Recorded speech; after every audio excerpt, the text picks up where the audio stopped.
नमस्कार दोस्तों, आज हम नेपोलियन हिल के think and grow rich book के 5 इम्पॉर्टेंट चैप्टर के बारे में बात करेंगे। यह बुक सक्सेस और व्यक्तिगत विकास के लिए एक महान गाइडर बुक मानी जाती है, इसलिए इसे विस्तार में समझते हैं। थिंक एंड ग्रो रिच ये बुक पहली बार 1937 में प्रकाशित हुई थी और तब से ये बुक सफलता के कई रहस्यों को उजागर करने वाली एक प्रमुख पुस्तक बनी हुई है।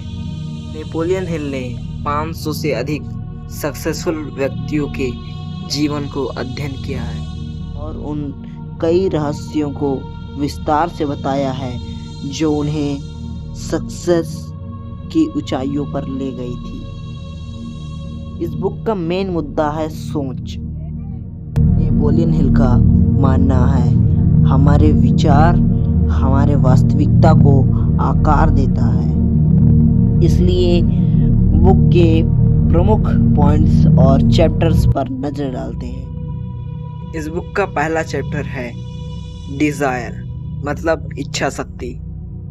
सफलता की पहली सीढ़ी है प्रबल इच्छा शक्ति। नेपोलियन हिल कहते हैं सफलता प्राप्त करने के लिए आपके अंदर सफलता के प्रति एक जलती हुई इच्छा होनी चाहिए। यह केवल एक साधारण ख्वाहिश नहीं, बल्कि एक अटल और एक दृढ़ संकल्प होना चाहिए। इच्छा शक्ति को वास्तविकता में बदलने के लिए नेपोलियन हिल ने 6 टिप्स बताए हैं।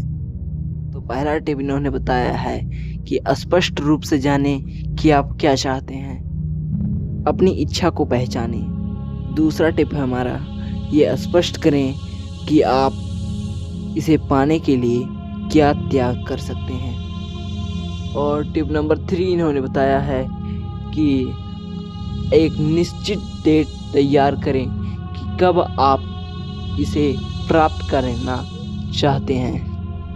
कि जैसे मैं 20 जुलाई 2025 तक 70,000 रुपये पर मंथ कमाऊंगा, तो जैसे मैंने 20 जुलाई 2025 डेट रखा, उसी प्रकार आप भी कोई अपना एक डेट तैयार करें। टिप नंबर 4 है हमारा, एक विस्तृत योजना बनाएं और उस पर तुरंत काम करना शुरू करें। टिप नंबर 5 है हमारा, अपने लक्ष्य को स्पष्ट और साफ वाक्यों में लिखें। और अब बात करते हैं इस चैप्टर के लास्ट टिप के बारे में। तो लास्ट टिप है हमारा कि जो भी आपने लिखा है उसे आप दिन में 2 बार पढ़ें शांत मन से और उसे विजुअलाइज करें कि आप उसे ऑलरेडी अचीव कर लिए हैं। इसी के साथ इस बुक का पहला चैप्टर खत्म हो चुका है। अब बढ़ते हैं अगले चैप्टर की तरफ। चैप्टर 2 हमारा फेथ, मतलब विश्वास। दूसरा चैप्टर विश्वास पर जोर देता है। हिल कहते हैं कि आपके आत्मविश्वास आपकी सफलता की कुंजी है। आपका विश्वास आपके विचारों को कार्य में लाता है और उन्हें भौतिक रूप देता है। अपने विचारों को मजबूत करने के लिए हिल सकारात्मक पुष्टि और विजुअलाइजेशन की सलाह देते हैं। यह एक तरह से आपके सबकॉन्शियस माइंड को प्रोग्राम में लाने का प्रोसेस है। इसके साथ आप इस बुक के दूसरे चैप्टर का भी एंड हुआ। अब बढ़ते हैं तीसरे चैप्टर की तरफ। चैप्टर नंबर 3 है हमारा ऑटो सजेशन। ऑटो सजेशन यह वह प्रक्रिया है जिसके माध्यम से आप अपने सबकॉन्शियस माइंड को प्रोसेस में लाते हैं। यह आपके विचारों को नियंत्रित करने और सकारात्मक दृष्टिकोण बनाए रखने का साधन है। इसी के साथ हमारा तीसरा चैप्टर भी खत्म हुआ। अब बढ़ते हैं चौथे चैप्टर की तरफ। चैप्टर 4 है हमारा स्पेशलिस्ट नॉलेज। हिल कहते हैं कि सामान्य ज्ञान हमारे सफलता के लिए पर्याप्त नहीं है। आपको विशिष्ट और प्रोग्रेसिंग नॉलेज गेन करना होगा।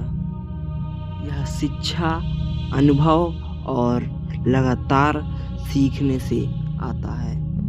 इसी के साथ इस बुक का चौथा चैप्टर भी खत्म होता है। आप ये बिल्कुल ना सोचें कि हम सभी चैप्टरों को बहुत छोटे में करके बता रहे हैं, क्योंकि हम चैप्टरों को पूरा फुल्ली डिफाइन करके नहीं बता रहे हैं। चैप्टर्स का टोटल मीनिंग क्या निकल रहा है, चैप्टर का सार्स क्या है, हम उस सार्स को आपको बता रहे हैं। चलिए चैप्टर नंबर 5 शुरू करते हैं। इस बुक का चैप्टर नंबर 5 है इमेजिनेशन, मतलब कल्पना। कल्पना वह चीज़ है जहां हमारी सारी योजनाएं बनती हैं। नेपोलियन हिल ने हमें इस चैप्टर में 2 तरह की कल्पनाओं के बारे में बताया है। पहला है सिंथेटिक इमेजिनेशन और दूसरा है क्रिएटिव इमेजिनेशन।